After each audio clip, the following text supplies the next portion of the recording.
Bom, boa tarde a todas as pessoas, agradeço muito a presença e hoje daremos início, então, após uma pequena pausa aí de férias de inverno, a mais uma palestra do nosso ciclo de seminários Diversidade em Foco, Saberes e Desafios diante das Mudanças Climáticas.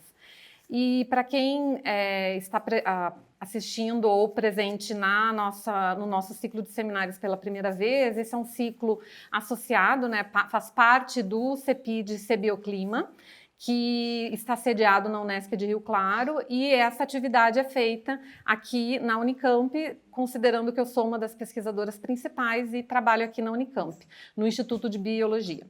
Então, tá bom. Esse espaço, ele reflete, nos sugere, né, a refletir sobre a importância da diversidade de saberes na construção de soluções para a crise climática, reunindo pesquisadores e pesquisadoras, lideranças sociais e um diálogo plural sobre a biodiversidade e mudanças climáticas. E hoje a gente tem a felicidade de receber a professora Ivana Ivo. A Ivana é graduada em Letras Modernas, Língua Portuguesa e Língua Inglesa pela Universidade Estadual do Sudoeste da Bahia, UESB, e mestre em Linguística aqui pela Unicamp. É professora atualmente da Unicamp, né, do Instituto de Linguagem, Departamento de Linguística, dentro da área de línguas indígenas. Líder do grupo de pesquisa LIB, Línguas Indígenas Brasileiras, Documentação de Línguas Indígenas, Contato Linguístico e Educação Escolar Indígena. É um projeto Unicamp CNPq. A professora também é representante na Unicamp da Cátedra Guarani, da AUNG, Associação de Universidades do Grupo Montevidéu, e pesquisa aspectos fonéticos e fonológicos e léxicos gramaticais de língua indígena. Com especialidade na língua guarani falada no Brasil, e dedica-se a projetos de pesquisa e extensão relacionados à educação escolar indígena, formação de professores e elaboração de materiais e apoio didático à língua indígena, um conhecimento tão importante aí para o nosso tema. E agradeço muito, então a palavra é sua, professora, muito obrigada. Obrigada a você, muito obrigada, professora Clarice, primeiro pelo convite honroso. É uma alegria estar aqui com vocês. A gente tinha até uma outra data e fizemos um ajuste, então agradeço mesmo ao convite, é muito bom estar aqui com vocês. Eu fiz o meu mestrado e doutorado aqui na Unicamp e fiquei 9 anos, voltei para o meu estado, trabalhei na estadual, a UNEB, do interior, Caetité é o nome da cidade, depois passei 7 anos na UFBA, na Federal de lá, e atuava nessas duas universidades na língua inglesa, que é a minha primeira formação. O mestrado e o doutorado eu já fiz na área indígena e então foi daí a minha recém-chegada, um pouco mais de 1 ano e meio agora, para a Unicamp, atuando, de fato, na área que atuo há mais de 30 anos. Então, é uma honra uma alegria, né, poder compartilhar algumas coisas.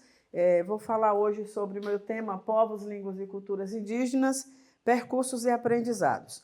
Vou tentar falar um período e daí a gente abre para a pergunta ao final. Então, durante a minha fala, você pode interromper, não há problema, também devo avisar isso, não precisa esperar para o final, tá bom?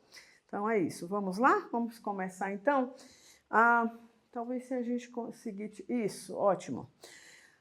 Os povos indígenas, povos localizados aqui no Brasil, não é nem nosso intuito tratar dessa parte de números agora, mas queria só iniciar falando que são números bem controversos, bastante controversos, é o que eu tento mostrar ali naquela primeira tabela.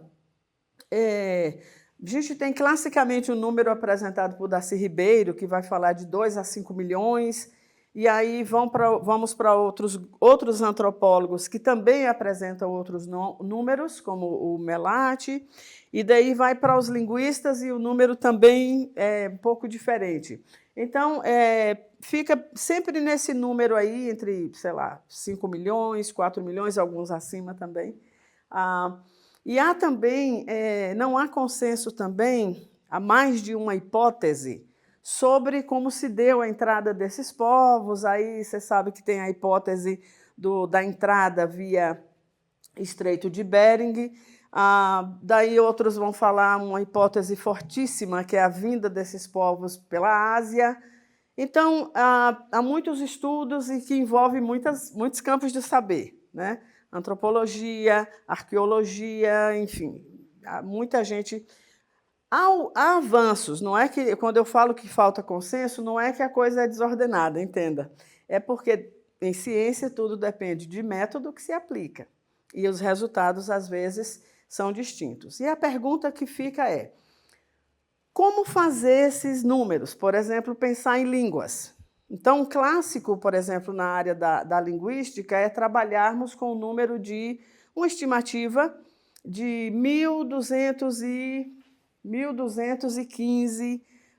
Você vai ver muitos textos assim, acima de 1000 línguas. Como é que foi calculado isso? Enfim, porque tem que voltar, ninguém vai usar a máquina do tempo. Falei que eu não ia fazer as piadinhas, mas eu faço. Mas há métodos, não é? Um bem aceito na nossa área é o que bem aceito, eu devo dizer assim, muito reproduzido, tá? É o método que o professor Arion Rodrigues, um nome importantíssimo na linguística, ele apresentou. O que ele fez metodologicamente é que ele fez uma estimativa. Ele aplicou um método léxico-estatístico. Então, o que ele fez? Pegou materiais produzidos no século XVI, um exemplo deles é a descrição do padre Fernão Cardim, né? E ali esse Cardim, ele elenca um número de povos, às vezes ele menciona as línguas, às vezes só os povos. Então, a gente chama então aqueles povos do litoral, logo aqueles primeiros contatos, não é, quando os europeus invadem o território, e depois ele apresenta o que ele chama de sertão, ele e todos, né, os colonizadores, a área chamada sertão, que é tudo que não é litoral. Então, a parte do sertão, ele elenca 75 povos. Então, o que o professor Arion Rodrigues fez? Ele faz uma estimativa assim, ele desconta o número de, por exemplo, tem grupos do litoral. Os grupos do litoral, não só o Cardim, mas o Gândavo, cronistas, historiadores, etc., eles vão dizer o seguinte: essa língua falada na costa é comum. O próprio Anchieta, o padre Anchieta, ao fazer a sua gramática, explica isso também. Ele diz assim, que embora discrepem em algumas partes, conseguiu se entender. A gramática do padre Anchieta é interessantíssima, porque ele chega a apresentar mudanças na pronúncia, comparando o grupo do Espírito Santo, por exemplo, os tupi de São Vicente, São Paulo, com os tupi da Bahia. Ele mostra diferenças dialetais. Isso é importantíssimo. Por quê? No método do professor Arion Rodrigues, ele desconta isso, porque, entende, é uma língua com variação dialetal, variação regional, então não vou contar mais de uma língua. Então, ele faz um desconto até grande, generoso. Vai mudar de... Tá bom. Então, ele faz... Parece que esse aqui está melhor mesmo. Ele faz um desconto para não contar variedades dialetais, e aí ele faz uma projeção, né? Faz uma projeção por quilômetros, e aí ele pega as amostras, a amostra do litoral, do sertão. Mais recentemente, em 2019, o professor Vilmar aplica o mesmo método léxico-estatístico e chega à mesma estimativa. Então, daí o número 1000, 1200, 1175, você tem essas variações aí. Pois bem, o fato é que eu quero dizer com isso é que, como não há consenso, e é realmente muito complicado assegurar assim, eram tantos povos e eram faladas tantas línguas, mas o mais provável é que, de fato, não até pelos grupos que a gente conhece hoje, né? A gente acredita que esse número de em torno de 1000 línguas, um pouco mais de 1000 línguas, é o número de línguas que foram perdidas, de fato. Então, estamos falando já disso, de uma grande perda de diversidade. Quando a gente fala de língua, nós estamos falando também, é óbvio, de toda a diversidade linguística-cultural.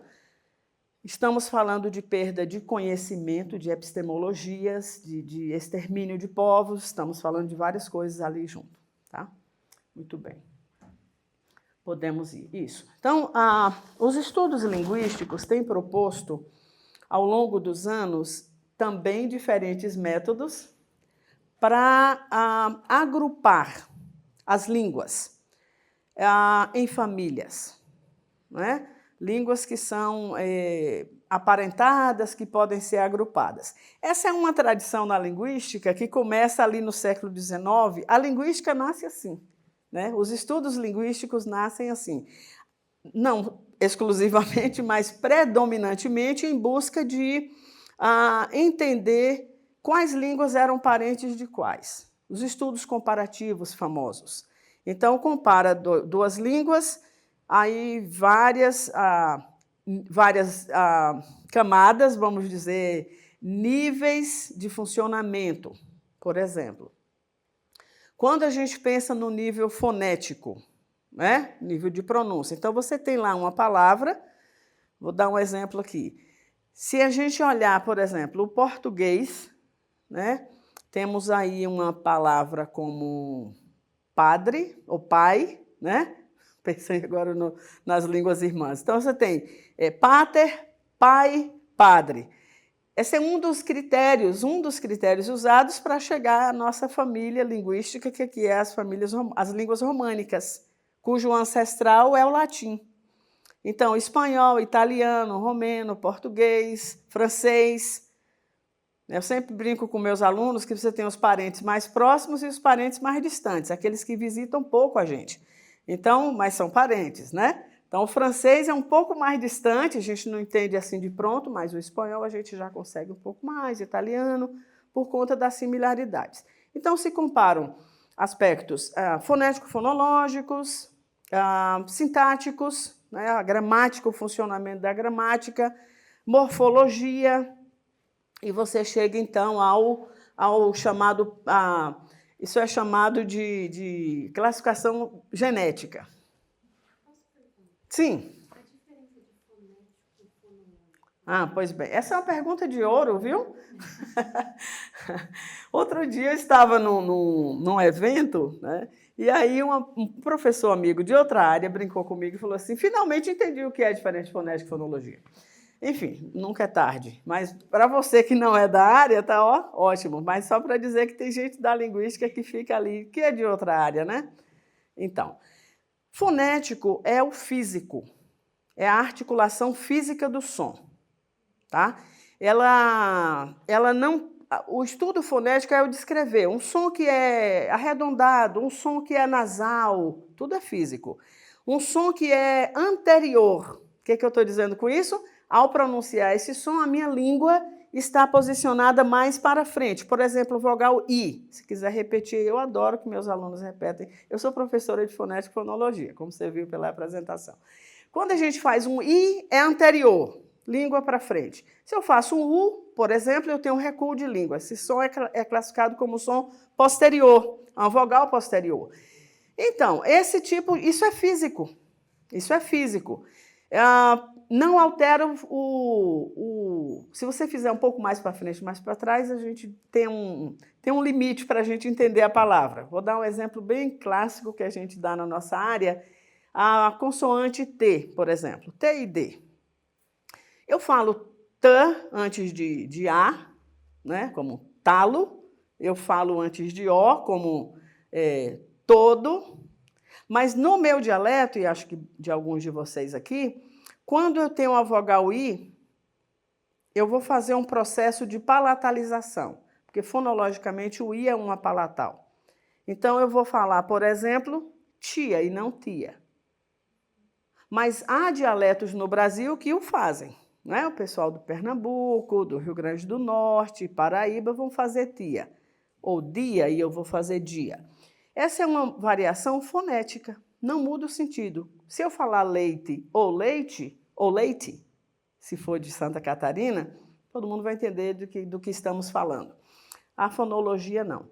As línguas têm um sistema, mais adiante eu vou te mostrar, estou falando de um lugar teórico, mas as línguas têm um sistema que organiza os seus sons.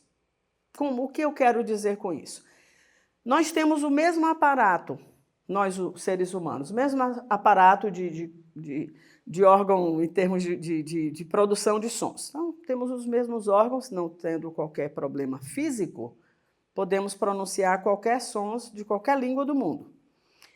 Mas, olha que interessante, eu disse agora do francês, que é da nossa família.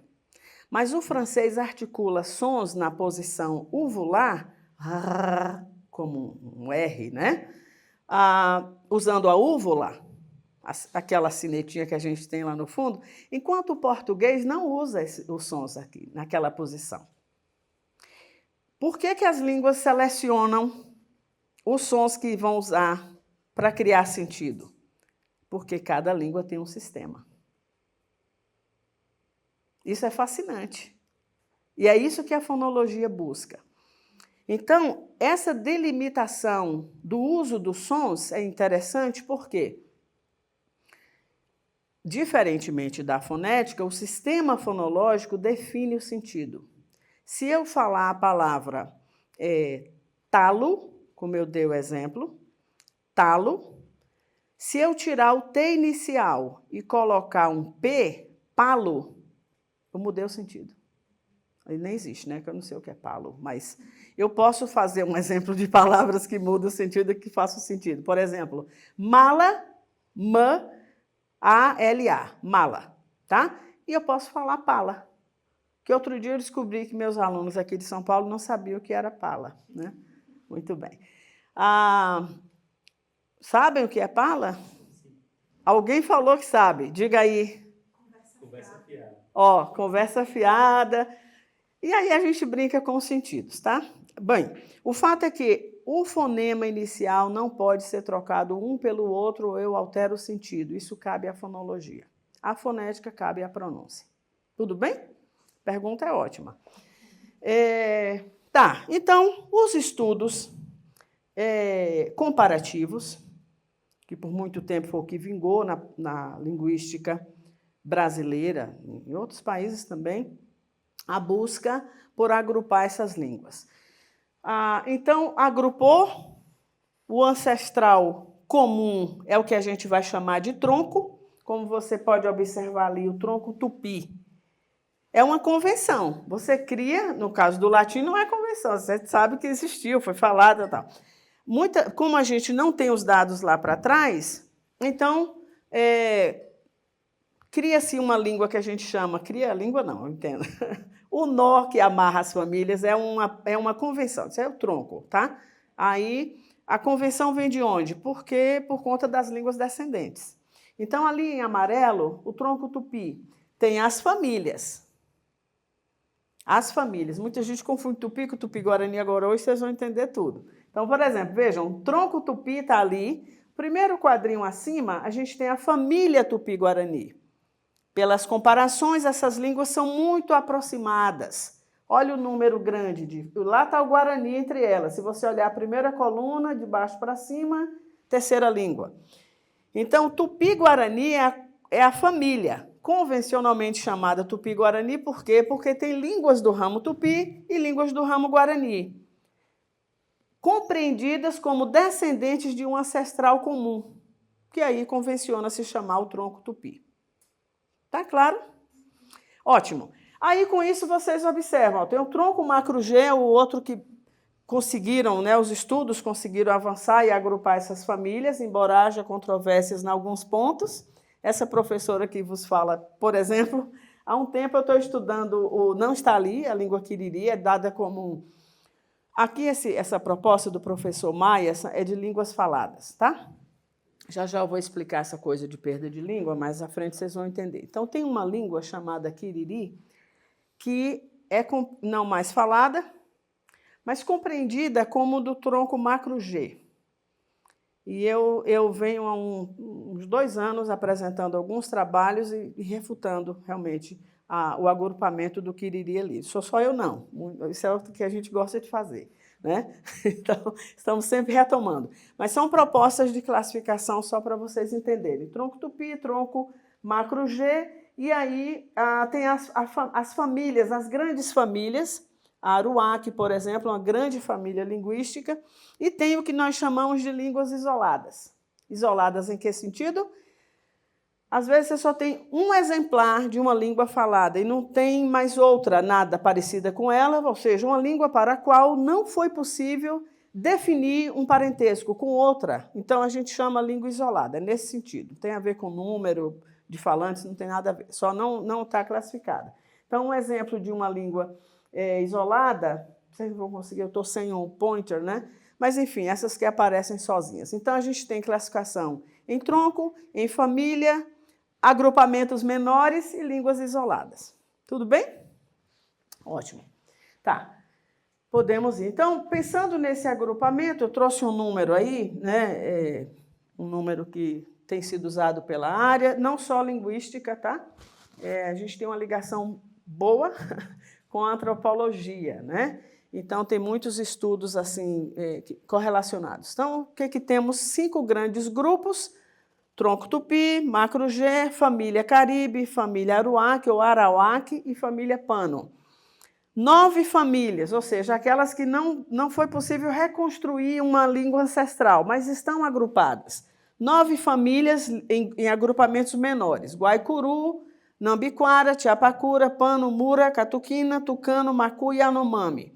E as isoladas que eu mencionei: Aicaná, Aricapu, Auaquê, Iranchê, Jabuti, Canoê, ou Capixaná, Couá, ou chamada Arara, Macu, Trumai, Tucuna, também chamado de Ticuna. Tá? Então, ainda há línguas não classificadas, há grupos isolados ainda, que a gente não tem ideia de quais sejam suas línguas. Muito bem, pode ir, Carol. Tá, quero mencionar um pouco a diversidade de contextos nisso tudo que a gente já começou a pensar. Diferentes sociedades, vocês já começam a perceber pelos nomes que eu apresentei. Entendam que esses nomes também, por exemplo, Guarani. Aí fala Guarani, você pensa, é uma língua. Mas o Guarani, só aqui no Brasil, tem 4 falares. E há um debate na área. É uma língua ou são 4 variedades de uma mesma língua? É o Guarani Umbiá, Guarani Kaiowá, Guarani Niandeva, com V, e Guarani Niandeva, com W.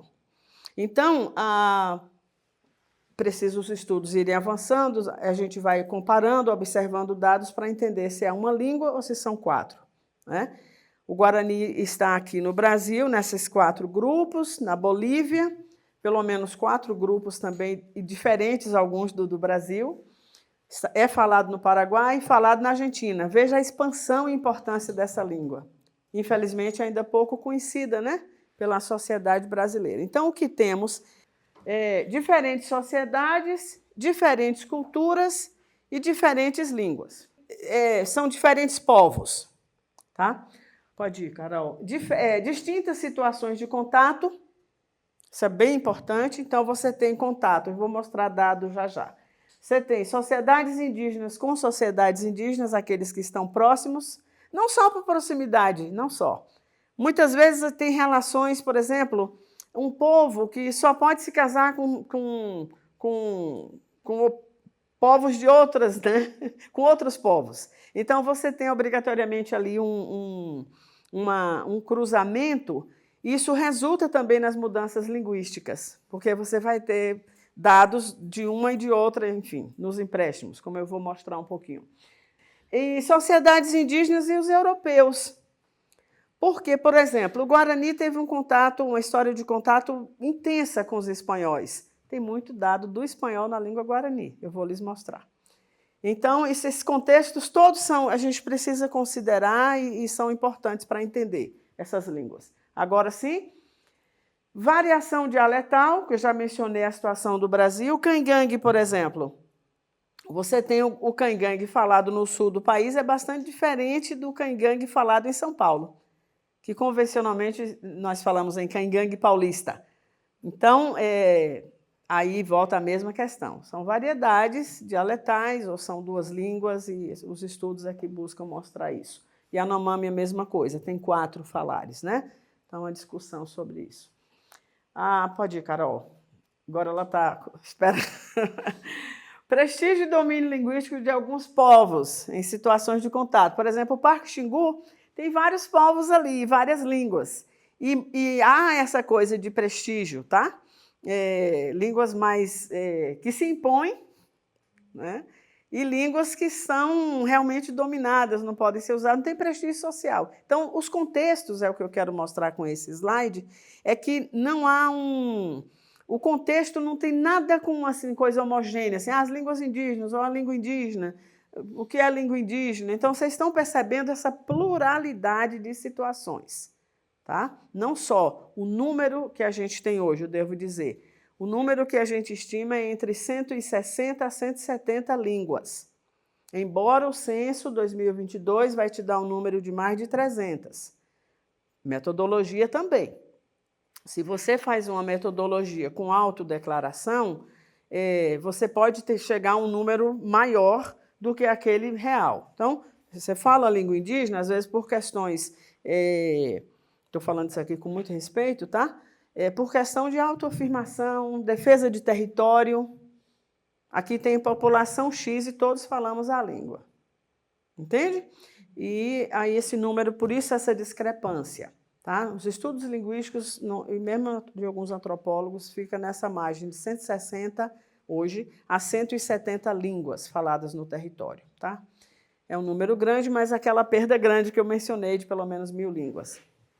Eu vi um programa uma vez de um pesquisador que falava sobre as línguas derivadas do latim. Uhum. E aí chegava num ponto ali, tá, mas qual a diferença entre línguas diferentes e os dialetos? É isso. Lá na Itália são considerados vários dialetos, mas são muito diferentes. É isso. Ele fala assim, isso daí, em última circunstância, assim, depende do seu exército. É isso. Se você tem um exército grande, vai ser tudo dialeto. Né? Se o exército é forte, vai ser uma língua diferente. É isso. É isso. É exatamente isso aí, concordo com ele. É isso aí. E é isso que a gente tem aqui, a discussão toda que a gente faz, e tem questões políticas importantes, que eu vou mencionar ao final, que a gente também acaba abraçando algumas direções por força política para fortalecimento das línguas indígenas. Então, mas esses dialetos indígenas, eu acho que alguns eram realmente dialetos que tinham uma organização central que unia, não deixavam eles se fragmentarem. Tá, não, sim, eu preciso dizer uma coisa. Para mim, o conceito, mas isso sou eu e, enfim, alguns outros pesquisadores que a gente acaba pensando assim, não somos um consenso. Problematizamos com muita força o conceito de dialeto. Porque, para nós, a questão é mais política do que linguística, muitas vezes. Então, essa questão de dialeto e outros nomes que se dão, né, as línguas, são línguas. São línguas. Para mim, são línguas. Agora, o que acontece? Muitas vezes, professor, elas não são, como não foram classificadas, não tem o desenho bonitinho para falar. Claro, se você quiser, pode ficar sem. Porque aqui tem, né? E vocês estão me ouvindo bem? Acho que é bom, que eu fico até mais livre. Tá, então, depois de todo o extermínio, tudo o que aconteceu, que não foi só, também pela questão da colonização, mas tem também pela colonização, todas as doenças que acabaram exterminando muitos povos, e muita coisa aconteceu. Então, às vezes, não é possível fazer a classificação para dizer, aqui tem um ancestral comum e essas são as línguas descendentes. Mas elas são línguas. Então, muitas vezes, a decisão de chamar de dialeto é uma posição política de enfraquecer ou de descaracterizar, desvalorizar esses falares. Agora, quando a gente pensa em variação dialetal, que existe essa questão importante, é assim, o Guarani, por exemplo, Guarani-Umbiá, falado predominantemente aqui em São Paulo, tem um grupo Nhandeva, com W, está na região de Bauru, que a variedade da língua ali, ela é um pouco diferente do Guarani-Umbiá. Eu vou dar um exemplo clássico aqui. Para o Guarani-Umbiá, Tivi é onça. Para o Guarani Nhandeva, tivi é o gato, o gatinho ali. Então, você tem uma diferença lexical e muitas vezes também da pronúncia. O Guarani Umbiá vai pronunciar milho como avati, que essa é a variedade, a língua que eu falo. Aprendi o Guarani Umbiá. O Guarani Nhandeva, com W, com V, e também o do Mato Grosso do Sul, Kaiowá, vai falar avati, aquele T que eu dei o exemplo. Então, você fica, isso é uma variação dialetal. Mas há outras distinções. Por exemplo, o Guarani Kaiowá vai usar também o Nhandeva, lá do Mato Grosso do Sul. Tem a fricativa alveolar, S. Então, vai dar palavras como só, ó, carne. O Guarani Umbiá, que é falado no Rio Grande do Sul, São Paulo, Paraná, Santa Catarina, Espírito Santo, é o mais falado. Não usa S, não há S. É tse em vez de s. Então, aí que entra a discussão. Elas são variedades de uma mesma língua ou são 4 línguas? É nesse sentido. Tá bom? Ótimo.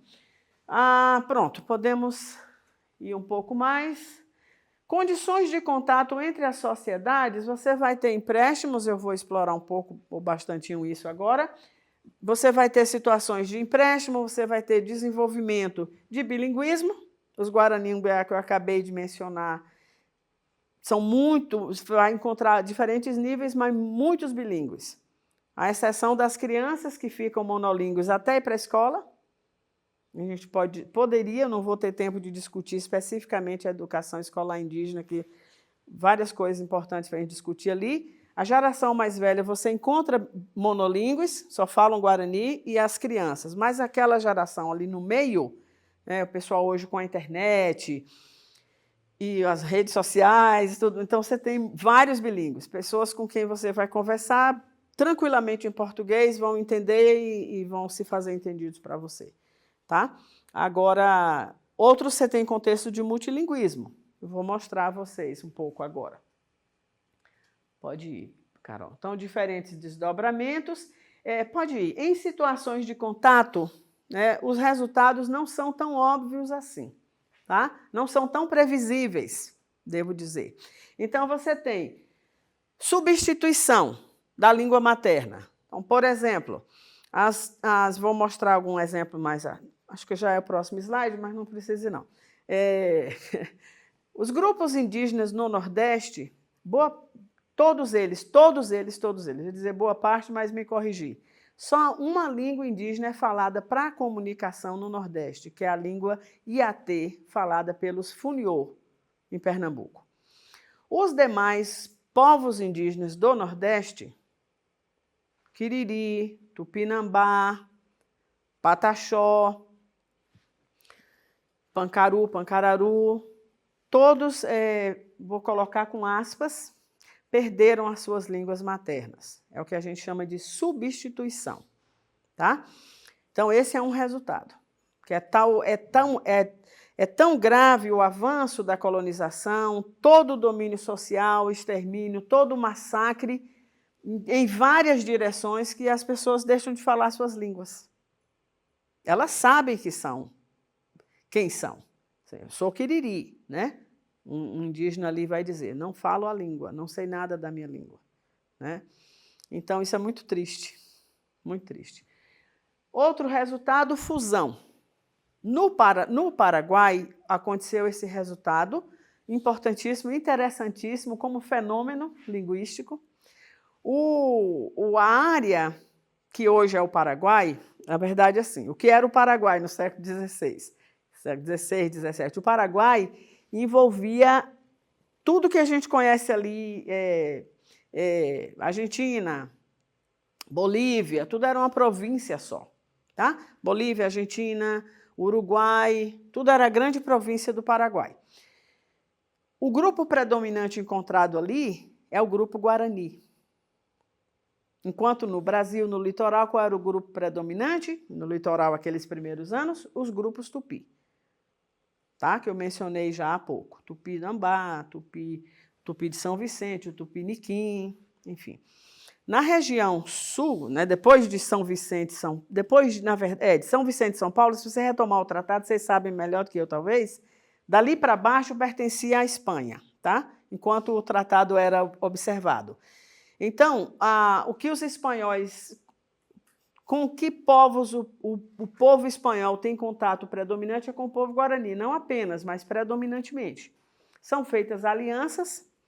As alianças envolviam casamento e proteção dos europeus para com aqueles grupos. Nessa, não foi só pelo casamento, mas é importante, né? Nessa fusão, a língua também nasceu uma terceira língua. Há muitos estudiosos, por exemplo, Meliá e outros tantos importantes ali no Paraguai, que mostram, comprovando mesmo, que é uma terceira língua. Por que uma terceira língua? Vou dar um exemplo bem clarinho. A língua guarani não tem artigos, chamados determinantes, né? Então, você não vai ter artigo definido, indefinido, nada disso que nas nossas línguas, né? O espanhol, assim como o português, tem o a, os, as e concordância, não tem artigos. Pois bem, o Diopará, que é essa língua mista, nascida no Paraguai, ela tem dados da gramática do Guarani e tem dados da gramática do espanhol. Usa os artigos. Então, por exemplo, mitã é criança, mitã. Lá no Paraguai, você fala los mitã, né? Você põe um elemento do espanhol e mantém outro elemento do Guarani. É uma terceira língua, né? La Abuela, por exemplo, vai fazer toda essa fusão.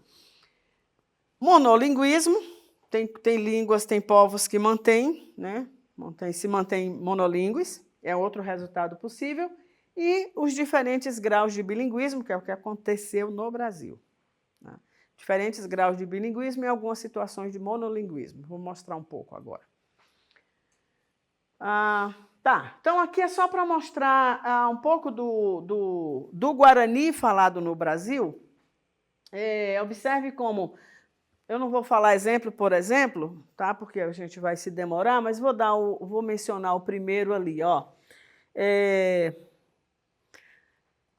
Deixa eu ver qual que eu quero mencionar para escolher bem. O primeiro mesmo, né? Da palavra cavalo em espanhol, né? Cavadiu.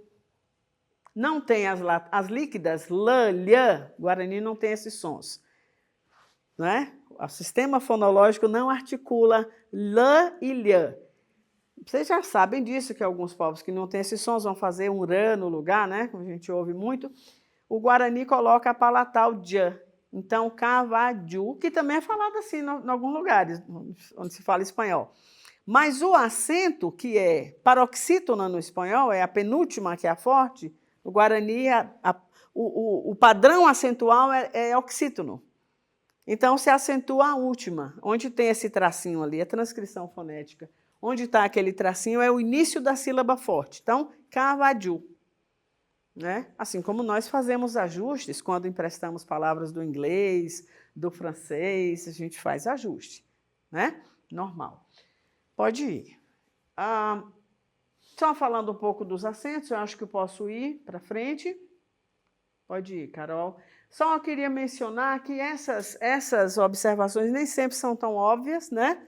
Então, você vai ter, sei lá, em cruz, ali o primeiro. A língua não tem esse chamado cluster, que é o encontro de duas consoantes, né? O Guarani não tem. Então, ao falar a palavra cruz, vai colocar outra vogal U, para simplificar a sílaba. A sílaba não é tornar simples no sentido de mais fácil, às vezes é até mais difícil. Mas, assim, a sílaba complexa passa a ser uma sílaba simples, consoante, vogal, consoante, vogal. Curuchu. Por não produzir na sua língua materna, cr, né? Então, curuchu não tem o L de novo, ó. Clavo, caravó. Cabra, cavará. Plata, perata. Não vou ter tempo de explicar, para não fazer mal e porcamente a explicação. Isso está num capítulo de livro de minha autoria. Sobre isso eu coloquei nas referências. Se alguém interessar, posso mandar, que dali eu explico, viu? Quem fez a boa pergunta de fonética e fonologia.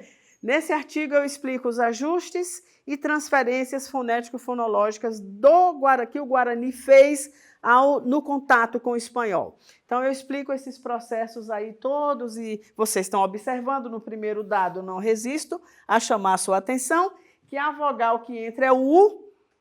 Na segunda, se repete a vogal A, que é a seguinte. Está vendo uma assimilação? É fácil de ver. Em plata, ou perata, não é? Foi colocado um E. No artigo eu discuto e mostro razões, pelo menos como eu interpreto, por que aquele empréstimo se dá daquela forma. Pode passar o próximo slide? Ali também eu mostro como uma palavra que você pensa que não é empréstimo, né? Curanton. É cilantro, né? Cilantro, né? O coentro. Observe que interessante. O Guarani, eu já mencionei, não contrastam S, né? Então, ele interpreta o S como um K. Não é só nesse dado, né? Por exemplo, jabón, sabão em espanhol, ele vai falar canvon. Então, o K, o S, que está escrito com C, o fonema ali é S, né? Cilantro. É pronunciado com K. A vogal, eu explico ali, ó. O som é interpretado como oclusiva velar e a epentética passa a ser também um som posterior. Porque o K é um som posterior, então coloca a vogal U. Então, curanton. Aí, por que se fez a vogal nasal? Por causa da nasal N.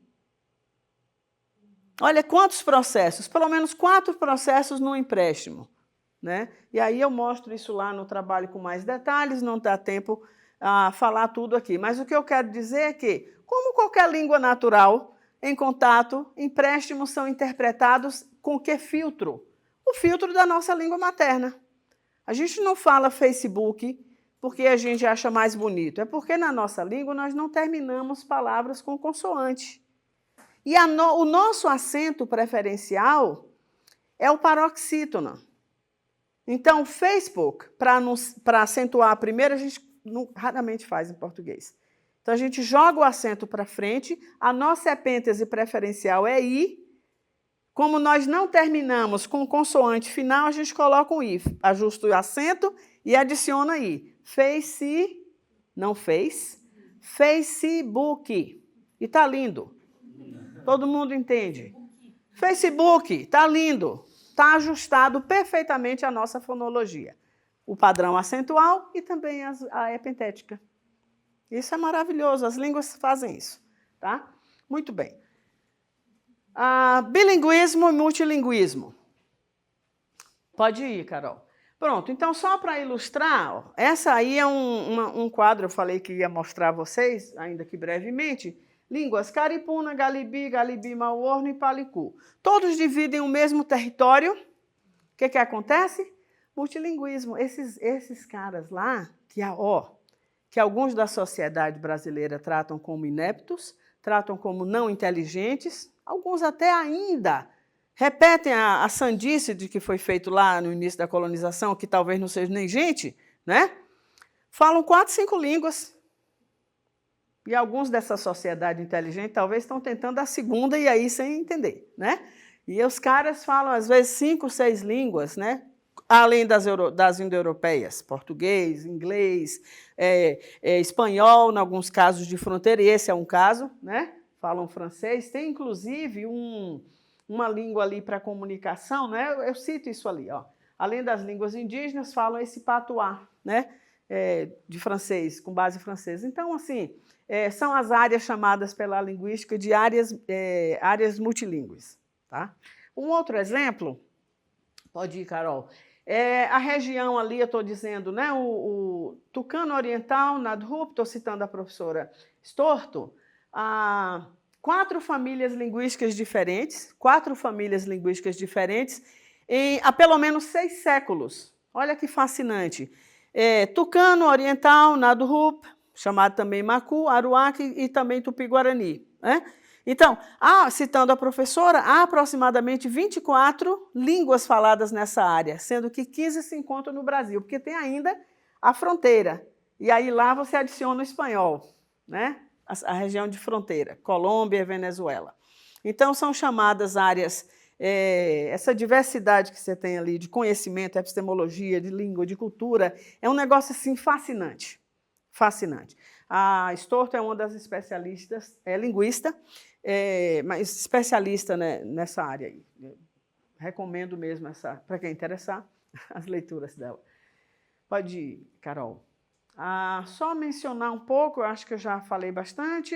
Só queria mencionar que esses povos, nessa região aí que apresento, tem as questões culturais interessantes, né? Tem o povo da floresta, eu cito ali, né, o Nacuanican, da Colômbia, e tem os do rio. Então, tem toda uma coisa que funciona super bem, né, que é trocas, o comércio entre elas, quem produz o quê? Você tem um povo que é mais de subsistência, agricultura de subsistência, e outro que vive mais da pesca. Enfim, é uma diversidade assim, enorme, enorme, e ainda pouco desconhecida, como já falei, né? Desculpe, pouco conhecida, ainda desconhecida pela sociedade brasileira. Pode ir, Carol. Então, aqui um outro exemplo, ó, no Alto Rio Negro, uma coisa pouco estudada e pouco falada. Há registros importantes de escravização entre grupos indígenas, domínio. O povo Baré, por exemplo, deixaram de falar o aruaque, que é a língua materna, língua de origem deles, e hoje falam Nhengatu, que infelizmente não vai dar tempo de eu explicar o que é essa língua geral, né, do norte todo, né, língua de contato, tem dados do português nela também, né, e a base tupi. Tupi antigo falado na região do Nordeste, ali para cima. Então, o domínio desses povos de origem tupi sobre os Baré fez com que, ao longo dos séculos, os Baré deixassem de falar sua língua. Como tem algumas coisas registradas, felizmente estão alguns buscando, tem aluno no IEL, uma aluna do IEL que é Baré, buscando retomar a sua língua, né? Estudar, descrever, apresentar a sua língua, mas deixaram de falar, né, ao longo dos séculos, pelo contato. Ali, ó, Tariana, Aikana, tenho 2 alunas do IEL agora, Aikana, trabalhando com revitalização, que é isso que eu estou falando, retomada ou revitalização. Elas, representando o seu povo, né, a situação do seu povo, deixaram de falar o tucano, que é a língua de origem, e passaram, né, a falar essa língua chamada... aliás, deixaram suas línguas maternas e hoje falam tucano, como uma língua chamada língua franca naquela região, falada por diferentes povos, né? A cidade de São Gabriel da Cachoeira, Brasil, e Mitu, Colômbia, substituíram, respectivamente, por português e espanhol. Então, as situações são diversas, é super interessante esse tema de contato linguístico, os estudos de contato linguístico para nós linguistas, porque os fenômenos são diversos, os resultados, como eu já mencionei, são diversos também. Então, demonstrar essa diversidade linguística é um dos objetivos dos nossos estudos. Tá? Só quero mencionar uma coisa importante dessa teoria linguística sistêmico-funcional. O conceito é que as línguas são faladas para produzir sentido. Você e eu, nós todos. A gente usa a língua para produzir sentido, não para produzir fórmulas. Tá? Mas aqui é uma questão teórica que eu vou me segurar um pouco mais. Pode ir, meu bem. Então, a gente tem empréstimos no português. Nós temos a palavra quarar no português, a palavra quarador também. Se você buscar, eu fiz isso, tá? Já fiz isso há algum tempo. E ontem eu fiz de novo, porque às vezes o Google ele dá umas atualizadas, melhoram as coisas, né? Aí eu coloquei ontem, eu fui anteontem de novo, assim, o sentido da palavra quará. Se você fizer isso, a não ser que mudou de ontem para hoje, eu duvido, vai dizer que a etimologia da palavra quará é de corar. Você vai achar também em alguns dicionários de dar cor, porque você põe a roupa ao sol para ela ficar branca, né? Para ela limpar. O que a gente defende não é nada porque está dizendo que é do latim, né? Corar, não é nada do latim. Para mim e para outros estudiosos da área, é de Quaraã ou Quaraçã, né? Olha a base ali, Quará, isso é de sol. Quaraçu significa sol em tupi antigo. O Guarani hoje pronuncia, já falei que não tem S, Quarahu. No Mato Grosso do Sul, Guarani Umbiá, Quaraú. Totalmente apaga aquele som e pronto. Sol. O que foi feito quarar? Como nós fazemos com as palavras que a gente toma emprestado do inglês. A gente tem print, que a gente vai falar printar. Stock, estoquear. A preferência é colocar a desinência AR nos empréstimos. Nós gostamos disso, né? Muito bem. Gostamos mesmo de botar os empréstimos todos em AR. Então, quarar vem de Quaraú, sol. Então, é comum os dicionários indo-europeus apagarem a matriz indígena, tá? Muito bem.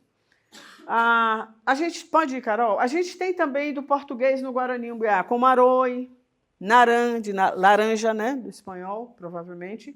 Pode ir. Eu só fiz uma lista aí, que é empolgada, que eu ia até a tarde. Não, brincadeira. Falei que eu não ia fazer piadinha. Não, mas isso aí tá naquele artigo meu lá que eu mencionei, no capítulo do livro. Daí, quem tiver interesse, eu apresento a lista. Não a lista completa, mas analiso uma lista de palavras emprestadas do espanhol no Guarani. Pode ir, meu bem. Mostrando que línguas indígenas emprestam de outras línguas também. No Quiriri, falado no Nordeste, você vai encontrar a palavra pacobá, que eu mostro as fontes ali, que é banana, que é do tupi antigo. Provavelmente, em algum ponto de muito contato, a palavra entrou, está lá na gramática Quiriri, de pacobá, do tupi antigo. Tem a banana pacobá, tem a expressão que nós criamos também, que, né, não vai encher meus pacobá, aqui em São Paulo. Na Bahia o pessoal não usa, né? Pois é, a gente tem muita coisa indígena que a gente não sabe, mas que é da matriz indígena, né? Pode ir, Carol. Substituição, já mencionei do Nordeste, pode ir. Já falei, adiantei essa parte das línguas, né, no Nordeste não mais faladas. E aí eu só estou terminando agora os pontos, né, que eu queria fechar com vocês. Vamos um a um. A primeira coisa, aprendizados. A busca pela não objetificação dos povos indígenas nas nossas pesquisas e estudos. Isso foi feito no passado. Não vou nem entrar aqui nas situações todas, não há tempo e nem há necessidade. Mas sim, os povos indígenas já foram feitos objeto de estudo para linguista, para antropólogo.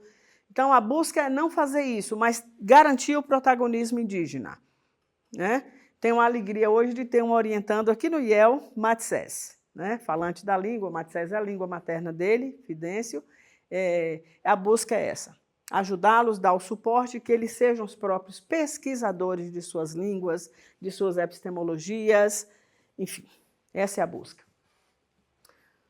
Outra, política linguística educacionais, materiais didáticos, a professora leu ali brevemente a minha biografia. A gente tem trabalhado com produção de material em língua indígena, já estamos aí para o 3º ou 4º, materiais em língua indígena para auxiliá-los, retomar a língua, fortalecer, valorizar, resistir ao avanço da língua portuguesa nas escolas indígenas. O predomínio é do português. As secretarias de Educação e de Estado, os materiais que são enviados, naturalmente até por falta de opção, né? Os materiais enviados para as escolas indígenas estão em português. Os indígenas vêm para a universidade e são formados em língua portuguesa, naturalmente. Então, a chance da língua indígena, por outros caminhos, ser completamente apagada, a chance é alta. Então, estamos tentando e buscando garantir o lugar das línguas indígenas na educação escolar indígena. Porque se a gente consegue fazer isso, vamos ser bilíngues. É um caminho, né? Não precisa deixar de falar a sua língua para se formar, né? Como nós também não fizemos. Muito bem. Pode ir, Carol. Ações para o fortalecimento das línguas indígenas. Então, está saindo um livro agora que a gente organizou. Vou pegar o livro depois da palestra, os meus exemplares. Organizei com o professor Vilmar, professor aposentado do IEL. Tem vários capítulos bem interessantes de que a gente conseguiu compilar com colegas comprometidos, ações, projetos que têm sido feitos em prol do fortalecimento das línguas indígenas. Então, essa é a nossa busca.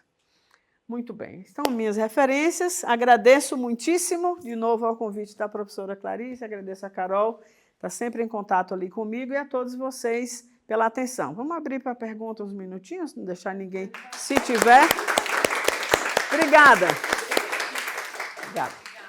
Saber se sou eu só, como bióloga, vocês perceberam uma similaridade muito parecida com a palestra dela com os nossos trabalhos. Ótimo. Trabalha com diversidade biológica. Olha. Né? Então, parece tudo que você estava falando, eu pelo menos achei, Que bom. que a gente consegue transpor de alguma forma para os nossos estudos. Que você fala assim, não sei se é espécie, se é...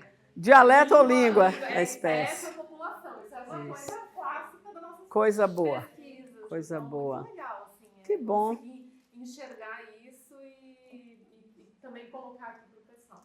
Podem perguntar. Que bom, que bom. Eu fiquei contente de ouvir isso. Impressionante. Contente. Estamos tentando achar esses caminhos. Diga, meu bem.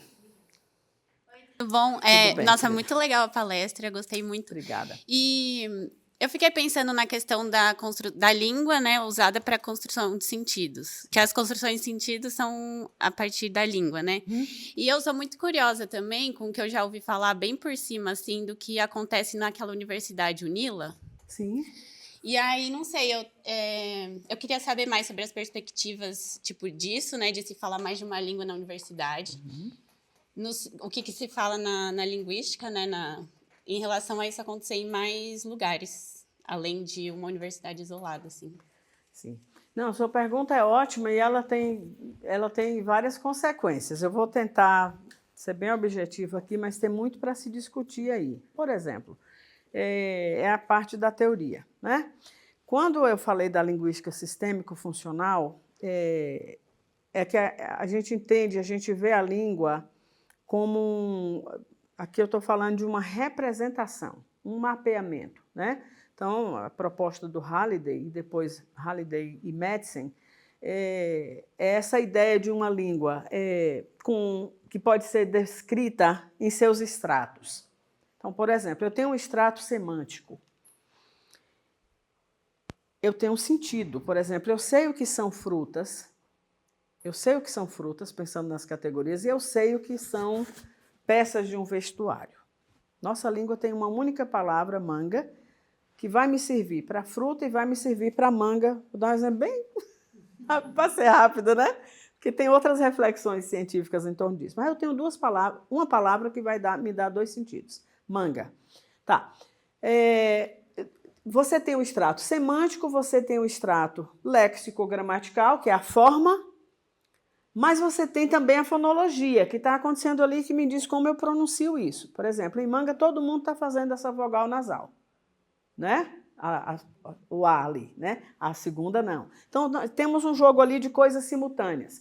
Mas nós temos funções, metafunções comunicativas que nos garantem a compreensão. Não é só aquela clássica explicação, o contexto vai me dar. É mais do que isso. Nós fazemos escolhas léxico-gramaticais. Na hora que eu estou comunicando aqui, enquanto falei para vocês, de modo inconsciente, e é necessário que seja assim, senão não seria língua natural, eu fiz várias escolhas lexicais. Em alguns momentos eu hesitei, troquei ou usei um termo e adicionei outro que julguei na hora que me permitiriam ser mais clara. Então, nós estamos rodando por essa arquitetura com ações simultâneas para produzir sentido. Então, isso é um ponto, tá? Teórico. Então, num contexto como a Universidade UNILA, aqui, em certa medida também, embora que as línguas indígenas não são usadas, né? Mas lá, sim. Então, você tem lá um falante guarani na fronteira, e que ele fala também português e que ele fala também espanhol. Um exemplo, né? Então, as questões ali de elaboração do conhecimento, tem muita discussão teórica em torno disso, ele está fazendo a reflexão na sua língua. Nós fazemos isso quando... Depende do nível, por isso eu usei o termo níveis de bilinguismo. Então, se eu estou falando inglês, uma língua que eu falo, tá? Quando eu estou dando uma aula em língua inglesa, que eu faço, Eu estou pensando em português, dependendo do nível de inglês que eu tenha, não. Eu vou fazendo minhas elaborações e produzindo sentido naquela língua. Dependendo do nível de bilinguismo, talvez a pessoa aprendeu português, mas chega na universidade, mas ela pensa na sua língua, é óbvio. Ela precisa ficar fazendo, eu vou usar o termo aqui na falta de outro, tá? Ela vai traduzindo para outra língua. Então, posso dizer para você pouquíssimos estudos que se debruçado sobre esse assunto, pouquíssimos. Como que está sendo feito esse conhecimento? Né? Há professores, pesquisadores pensando nisso, porque coisas estão acontecendo ali que talvez não estejamos percebendo, né? Nessa articulação. Não sei se eu consegui lhe responder. Então, é bastante complexo. E eu acho, não posso terminar essa resposta sem falar isso, junto com outras professoras no IEL, que estamos levantando um projeto aí agora, a meu ver, muito caro, que é que eu acho que as universidades precisam de outros passos além de trazerem os indígenas para as universidades. É preciso se pensar em política interna às universidades, políticas que garantam o uso das suas línguas, das suas epistemologias e que a gente consiga pensar, não é por curiosidade, mas como que esse conhecimento está sendo absorvido e reinterpretado. Então, é preciso se entender que a pessoa não tem que abandonar a sua língua nem o seu modo de interpretar e de pensar para ele ser um acadêmico. Né? A concepção de colonização, que temos muito forte em nossa cultura, nos faz... vou dar um exemplo do que eu estou querendo dizer aqui. Se você está sendo preparado academicamente na língua portuguesa, está sendo formado, em algum momento você consegue expressar esse seu conhecimento na sua língua? Na sua forma de ver o mundo? Se nós não estamos garantindo isso, talvez estejamos entrando noutro sistema de colonização, agora do conhecimento. Então, tem muita coisa a se pensar nisso. Coisas importantes e necessárias para os povos indígenas que estão chegando às universidades. Não é só o caso da UNILA, aqui, noutra perspectiva, é aqui também, em todas as universidades. Isso não é uma crítica, é uma observação e um chamado para que nós fiquemos atentos e que busquemos esses caminhos de como nós podemos pensar essas políticas. Né? Política que vão, realmente, políticas que contribuam para fortalecer língua, cultura, epistemologia, etc. Tudo bem? Sim. Precisa. Uma coisa que eu fiquei pensando, que eu tenho uma preocupação como bióloga, né, é de fazer as pessoas, a sociedade, né, os alunos, enfim, assim por diante, entender a importância da biodiversidade, né, da biologia, enfim, no mundo, no Brasil, né, enfim. E eu vejo que na sua palestra que a sua necessidade era de mostrar a diversidade das línguas e da cultura, dessa forma. Sim. E aí a minha dúvida, a minha questão é se vocês já pensaram, se tem alguém pensando nisso fazer parte dos currículos das crianças não indígenas, né, das crianças nas escolas brasileiras, né, porque eles estudam biologia e o português, e acabou, né, não existe nada em relação, talvez em ciências humanas, um pouco de cultura, enfim, mas não assim, o que é a diversidade das línguas, esse tipo de conhecimento, eles não têm como matéria, né, como currículo. Isso, embora na LDB haja uma lei própria para a inserção dos estudos de línguas e povos e culturas indígenas, foi a adição, primeiro aos povos, os negros, né? E daí depois se adicionou as questões das línguas e povos indígenas. Embora esta seja uma garantia por lei, nem todas as escolas. A sua observação é precisa. Você vai, observe quem tem filho aí se ele estuda isso. Né? Então tem uma coisa muito, como a gente tem denunciado, a palavra denúncia mesmo, uma coisa muito folclorizada. Né? Então você pega lá o 19 de abril, né? E aí o Dia do Índio, aí faz uma coisa folclórica, uma representação de índios, muitas vezes, eu estou usando o nome índio porque, né, politicamente está errado, mas o que se faz nas escolas é isso mesmo. Que pega uma representação de um indígena americano, norte-americano, e aí bota aquela peninha singular ali na cabeça, ou um cocá, e hoje é Dia do Índio, que é o termo usado, né, por eles. Então, assim, nos últimos anos até eu tenho evitado ir nesse dia festivo, porque eu não estou querendo entrar nessa festa, né? E os indígenas também, não estão querendo, não. Então, assim, a representação, embora garantida por lei, é muito pouca. Falar de línguas, culturas, dos povos, a sua diversidade de conhecimento, né? Tem coisas de medicina, vocês sabem disso, que a medicina está aí tentando, os indígenas têm propostas importantíssimas, conhecimento da agricultura. Darcy Ribeiro, 1900 e tanto, ele já falava lá da tecnologia tupi para separar na mandioca aquela parte venenosa, tirar aquele ácido. Então, tecnologias avançadíssimas que é muito conveniente o europeu falar que, enfim, ignorar aquilo lá. Né? E nós ainda hoje, né, também. Então, há muito conhecimento dos povos indígenas que são folclorizados, que são banalizados, infantilizados, e na educação escolar brasileira há um desconhecimento absoluto.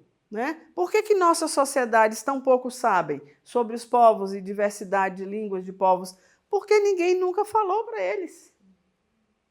Talvez você, como eu, fez toda a sua formação, nunca ouviu falar. Aqui na universidade começou a ouvir sobre povos e tal, mas ainda muitas vezes pouco, né? Ouvindo pouco, porque não está nos nossos programas do modo como deveria estar. Né? A temática não está ainda, com toda a força que ela poderia estar. Acho que é um bom aliado, né? A gente Sim. Pensar na diversidade cultural e na diversidade biológica. Isso. Exatamente. Porque não tem como desassociar Não tem. uma coisa com a outra. Não tem como dissociar. Faz parte de um pacote. Faz parte de um Legal, pacote, porque ninguém é uma coisa só. Sim. Gente, mais alguma última pergunta? Sim? Eu juro que vai ser rápido. Não, Tudo bem? Parabéns pela palestra Obrigada, maravilhosa. querida. Obrigada, Fiquei muito querida. feliz, assim, muito boa mesmo. Obrigada. Acho que todo mundo ficou meio preso aqui nessa palestra. Que bom. Eu queria saber se existe algum movimento com relação aos livros didáticos, já que puxando esse gancho da educação, porque eu acho que grande parte dos problemas, não é toda a parte, mas com relação à prática escolar, né? Porque o livro didático, às vezes, prende muitos professores. Existe algum movimento em direção a essa questão para modificar, para aprofundar mais essa questão dos livros didáticos? Porque na minha época não tinha. Não, tem sim, tem uma discussão importante. É uma discussão necessária às nossas escolas, né? No Brasil. Entre os povos indígenas, fortemente, né? A gente tem chamado, inclusive, material de apoio, porque o livro didático é confundido. Você confunde... Na verdade, é assim. Deixa eu organizar meu pensamento aqui. O livro didático, a meu ver, ele empurra, ele induz a um método de aprendizado. O formato, como você vê a lição, você vê métodos ali. Eu posso falar com muita tranquilidade, quando ainda mais atuava na chamada linguística aplicada, que é o ensino de línguas, há muitos anos eu abandonei o negócio de método. Né? Tem um estudioso, por exemplo, indiano, Kumaravadivelo, que ele propõe o pós-método. Ele só não, um grupo de pesquisadores. O pós-método, que é exatamente esse afastamento de método e de material didático como diretriz para se ensinar e para se aprender algo. Inclusive, diferenciando os dois processos. Aquele negócio de ensino / aprendizagem, completamente a gente abre mão daquilo. Os processos são distintos. Né? Então, no trabalho que, por exemplo, faço na extensão com escola, educação escolar indígena, a gente tenta trabalhar nessa perspectiva. Daí, como os professores querem um material didático, ou de apoio didático, que seja na língua indígena e que garanta o protagonismo deles. Eu vou dar um exemplo prático disso. O professor Joel Quaraí, que é um guarani, um amigo e com quem eu trabalho há uns anos, a língua guarani, ele estava me ajudando, ele me ajudou e a gente fez juntos essa lição. Né? O guarani não vai ter verbo ser e estar, como clássico para nós no português. Né? O ser e estar, o to be or not to be. Então, você tem uma predicação nominal. Então, por exemplo, a altura, não vai falar eu sou alta. É a minha altura, ou a altura referente a mim. E como que eu faço, então, o estar, né? Eu estou cansada. É uma coisa que eu sinto agora, mas que vai passar, né? Não estou tão cansada, não. Estou até bem hoje. Mas o exemplo, eu estou cansada, em Guarani, é também uma predicação. É o cansaço referente a mim. Então, como que você ensina isso? Como é que você faz uma aula sobre isso? Porque no português você vai cair para o estado, né? Ou ser ou estar. Nas línguas românicas dá isso. No Guarani não é ser ou estar, né? É a predicação. Então, eu fui pensando com ele como a gente fazer uma lição sobre predicação nominal. E não é adjetivo, é nome. A altura é um nome, é um substantivo. Aí você faz uma flexão. A minha altura, com o mesmo marcador de posse. A altura de Clarice, a altura referente a Clarice, né? Mas aí é? Não é. Então como é que fala? Eu vou ter um marcador, por exemplo, Pucu é a altura. É o exemplo que está na minha cabeça. Tchê é a primeira pessoa. Tchê Pucu é a minha altura. A minha altura. Olha o sentido sendo produzido, né? Então, se eu vou falar eu sou alto, que em português eu uso o verbo ser, Tchê Pucu, a altura referente a mim. Se eu for falar a altura de Clarice, eu vou falar Ipucu, a altura dela, a altura referente a ela. Se eu vou falar agora o ser, que é o né? Então, caneon é a base para cansaço. Então, mesmo marcador que eu usei para Tchê Pucu, Tchê caneon, o meu cansaço. O cansaço de Clarice vai ser com o mesmo marcador, né? Icaneon. Era Ipucu e Caneon. Estávamos diante de que situação? Mesmos marcadores morfológicos para expressar estado, vamos dizer assim, duradouro ou temporário. Aí é a questão, como elaborar uma lição sobre isso? Então, nós fizemos 2 grandes grupos, mostrando que Joel, sugestão do professor Guarani, aqui a gente pode dar o nome, professora, de coisas que eu tenho. Altura, cor de cabelo. O que mais que eu tenho? Eu tenho, sei lá, sou gorda, eu sou magra. Coisas que eu sinto, foi a sugestão dele. Eu sinto cansaço, olha que inteligente. Eu sinto sono. Então, para ensinar essa predicação, foi sugestão dele. Vamos criar coisas que eu tenho e coisas que eu sinto. Isso está no artigo que eu publiquei com ele também, se interessar eu posso passar, mostrando como o material de apoio didático não pensado na minha epistemologia, não traduzido na minha epistemologia, mas na epistemologia indígena, que vai fazer todo sentido para eles. Essa é a ideia. Então, acho que eu vou lhe agradecer mais uma vez. Obrigada. Eu gosto de conversar. Obrigada. Agradeço muito.